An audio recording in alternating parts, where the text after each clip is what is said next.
Biz təyyarəyə minib Bakıya gələndə ikinci, artıq başqa təyyarədə idik. Sən onu orada çəkdin? Bəli.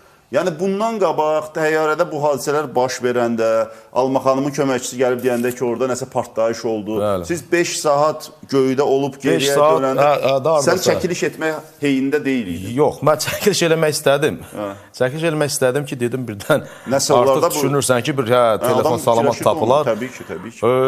Belə baxdım telefona, çox pis oldum. Çox qəribə, pis bir his gəldi. Bəlkə bu mənim sonuncu videom ola bilər. Hə, belə baxdım telefona, doğrudan pis bir his gəldi, çəkmədim. Yəni inancılısan. Çəkmədim. Yox, nəsə çəkmədim, bilmirəm. Çox maraqlı bir əlavə də var ki, Zirəddin Rzayev də o təyyarədə olubdu, uçuş vaxtı.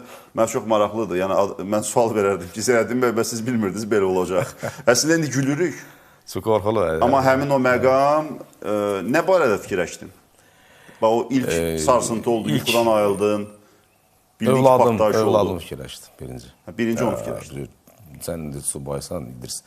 Mən görürəm ki, İlk insan nə qədər şirin bir şeydir. Canımdan çox fikirləşsən ki, birinci o yadıma düşdü. Çətin məqam idi. Yəni, elə bir deyəcək çətin yoxsa, elə insanlar var, fərqinə varmırlar.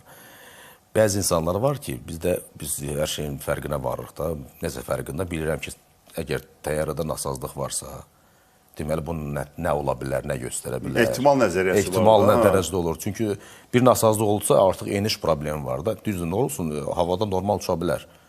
Məsələ enişdədir. İndi 2 saat yarım sonra bizi gör, nə gözləyir.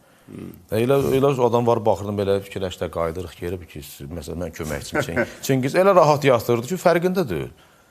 Fərqindədir ki, nə ola bilər? Əslində, təyyarədə qəza şəraiti olur enəndə bir də düşəndə. Yəni, bu iki anda. Yəni, göydə uçur, siz qeyd etdiyiniz kimi, bu normal bir haldır.